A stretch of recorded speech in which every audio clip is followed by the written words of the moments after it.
ભજન ગાયો આ બધું હોભળ્યું પણ તમે તમને નથી ઓળખતા તો બધું હતું અને તમે તમને નથી ઓળખતા અને કોઈ પૂછો તો તમે કોણ છો તો તમે શું કહો નોંધ નોંધ કયો લખ્યું છે બતાવો આ મહારાજે કહ્યું તો પરમાત્મા વ્યાપક છે અણુ અણુ છે એના વગર કોઈ જગ્યા ખાલી નહીં તો બરાબર તો માઇકમાં પરમાત્મા ઓછો ને આ પેનમાં પરમાત્મા હોવો તો કેવી રીતે તેની ઓળખાણ આવવી પડે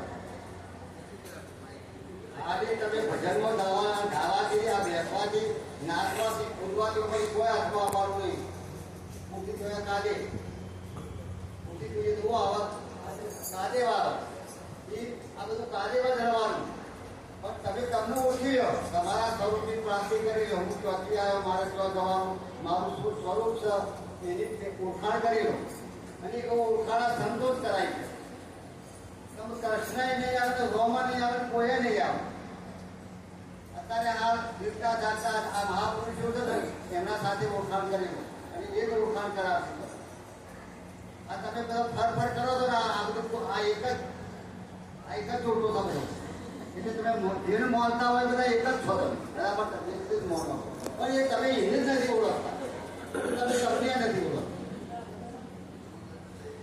અને તમે તું તમે દહીંમાં બે પગ રાખો બે પડે કૂતરું રોટ ખાઈ બોલા તો રોટ ખાવા જાય તો ભગવાન મૂકી દે ભગવા જાય તો રોટ ખાવાનું એટલે કૂતરું દહીંમાં પગ રાખો એક મિનિટમાં બે કરવાનું તમારે ક્યાં કરવાનું રાખી દે એક મિનિટ તો કદી નહીં ઇમ્પોસિબલ શક્ય નહીં બને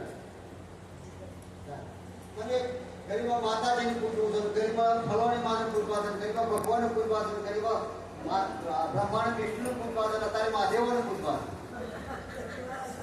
છે એક ભગવાન હોય બધા ભગવાન હોય તમે એટલો તો વિચાર કરો ને આ બધા ભગવાન પરમાત્મા એક જ છે આ એક જ છે અને એકની જ ઓળખાણ કરાવવા સંતો કડી ઓળખાણ કરાવું એકની કોઈ ઓળખાણ કરાવતા આ તમને આ બધા સ્ત્રીઓ પુરુષ દેખાતા આપણે સ્ત્રીઓ નહીં દેખાતી પુરુષો નહીં દેખાતા બધા પરમાત્માનું સ્વરૂપ જ દેખાય એટલી તમારી દ્રષ્ટિ હોવી જોઈએ એટલે તમારો પડો ઉતારો નહીં તમે પડો ઉતરાવો પડોળા આવ્યો છે તમારે ઉતારવા પરમાત્માને ઓળખવા માટે પડો ઉતરાવો તો દેખાય નકર દેખાય એવું ઇમ્પોસિબલ એ શક્ય નથી તમે ગુરુના ધર્મ ધો તન મન ધન અને શીશ સમર્પિત કરો આ ભક્તિની વચની વચને મર્યાય વિશ્વથી નારા પૂજાય છે ને દેવો રામ દર્શન જગતમાં દર્શન પુરાણો દાખલો લેવો રામ દર્શન આપણા જેવા જ હતા એ જન્મેલા છે તમે જન્મ્યા છો મારા માણીમાં હું ડિફરન્સ કોઈ ડિફરન્સ નહીં કોઈ ફરક જ નહીં પણ એમને એવું કામ કર્યું એવું કાર્ય કર્યું એ પૂજાય છે અને આપણે તો કોઈ પાછળ નોમાં નહીં લે કોઈ આટલું પાડું જે બી ઓળખતા હોવાની એમાં એટલે તમે તમને તમારી ઓળખાણ કરી ઓળખી શકો આ ગાવા ભક્તિ નહીં જો ભક્તિના 3 પ્રકાર હોય બિન માર્ગ વિહંગ માર્ગ અને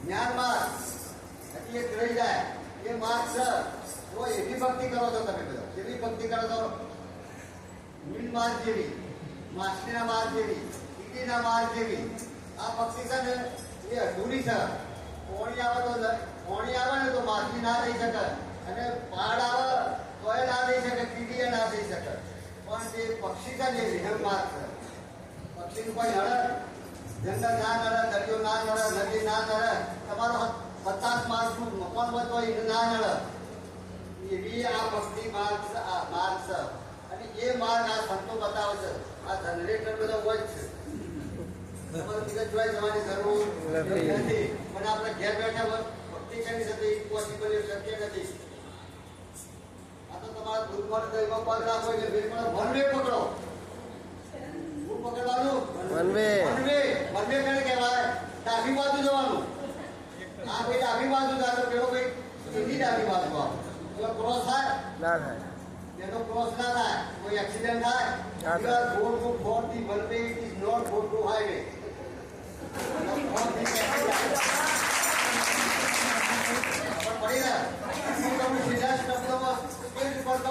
you are going to near the sun therefore appearance experience you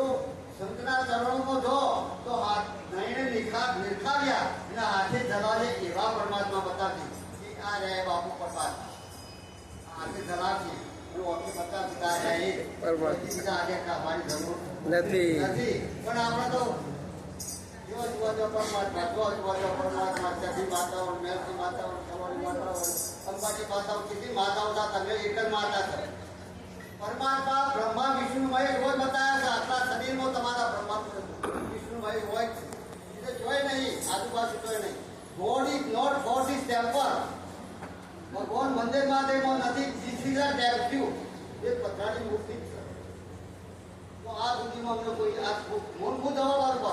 આ સુધીમાં કોઈએ પૂછ્યું નહીં કે મહારાજ આવું કેમ બોલ્યા? ભગવાન તો અણુનું હતું. તમે કહો પથ્થરની મૂર્તિ છે, આવું કેમ બોલ્યા? તમે કોઈ બોલો પૂછ્યું આવું હોય? હું મારા હાથે નાથે જવાબ આવતો પૂછ્યું. એ આ સંસાર છે ને, ભક્તિ બે પ્રકારની. જુઓ, ભૌતિક અને આધ્યાત્મિક. આ જગત છે ને, એ જગત છે ને એ આધ્યાત્મિક પણ નહીં, એ ભૌતિકમાં છે. તમે બધો હાલ નહીં ભક્તિ કરો તો ખરા, પણ ભૌતિકમાં નહીં, ભૌતિકમાં છે, આધ્યાત્મિકમાં નહીં. અને તમને પૂછું હું તો જવાબ આલો, તમે પરમાત્મા છે અને હોય તો એનો જવાબ આલો. એટલે તમે પછી ભૌતિકમાં છો, આધ્યાત્મિકમાં નહીં એ નક્કી માની લેવો. એટલે ગમે તે કોઈના ચરણોમાં જતા રહો. જો આ બાપુ બેઠા છે, આ કેટલાય વોટનો ભક્ત હોય આવી જવાનું. એ જોઈ જવાની જરૂર નથી. સાચી વસ્તુ આ છે. બાકી તમે રામ રામ કરો, રોમને તમે જોયા છે, કૃષ્ણને જોયા છે, તો હોતા રોમને કૃષ્ણ પથારી પેલો તમારી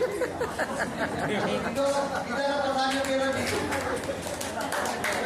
પથારી પેલો પછી તો હું પડી ગયું નથી. આઈ એમ સમથિંગ મૂકો છું. તમારો અહમ જો નહીં. જો તમારો અહમ છે, હું પટેલ છું, પ્રજાપતિ છું, બ્રાહ્મણ છું, હું ફલો છું, જાતિ નહીં. જાતિ થોડું છોડી અજાતિ થવું, કાઢવું, વરણ વિકાસ બાદ ગંદા થશે. એટલે કોઈ જાતિ ભક્તિ કદી ના કરી શકતા. એ જાત બાદ કરી દો, દૂધ છોડી દો. દૂધ છોડી દો. કબીર સાહેબ ને ભજનમાં બેઠો પહેલા આમ ચલોયા, પછી બડા ભાઈ ધામ તુમસે પિતાજી યાર, પછી મોરી માઈ ભજનમાં આવો ને મારા ભાઈ. પહેલા દૂધ જમાય, પછી દોઈ ગાય. વાસઠીની માના પેટમાં ઘર રાખી વિકાય, ભજનમાં આવો ને મારા ભાઈ. હવે આવો બધે તો કોઈ ગાતું જ નહીં. આવડે તો આવો રોણી છે બાપુ. આ સત્તર બહુ કાઠું બોલ છે. આ છોકરોના ખેલ નહીં. આ સ્ટેજ તો ના જાય. અમારા વડા કરતા તો બેઠેલા હોશિયાર છે. નહીં એવું નહીં. જો ગપ્પુ મારી હોય ને તો એ પકડી ભૂલ બેઠેલા, સ્ટેજ ઉપર બેઠા કરતા ભૂલ બેઠેલા બધા હોશિયાર. એ ભૂલ પકડતા હોય, ભૂલ કયો કરતું એ પકડતા હોય. તમે તમને ઓળખી દો. તમારી ક્રાંતિ કરી લો કે આ શ્લોકા પછી કયો છે. એટલે કે રામ રામ કરવાનું, કૃષ્ણ કૃષ્ણ કરવાનું, પરમાત્મા ભગવાન કરવાનું, ગુરુ કરવાનું, એ એમાં કહેવામાં આવે છે. તમે ગુરુ કહેવાય, ભગવાન લક્ષ ના બદલો. આજે તમારું આ ગુરુ મહારાજ બધે કે તન મન ધન આજે મનની તનની ધનની આ બધી ખબર નહીં. બધું શું કરવાનું કહેવાનું તો બીજું હોય. મૂર્તિ જોયા કાઢે કોઈ નહીં. એટલે તમે તમને ઓળખી લો ને, આવા મહારાજ પોતાના શરણે પડી જો. આથી પણ મારી કહાની વિરામ. જય ગુરુ મહારાજ. વાહ વાહ વાહ વાહ વાહ વાહ, ખૂબ મજા.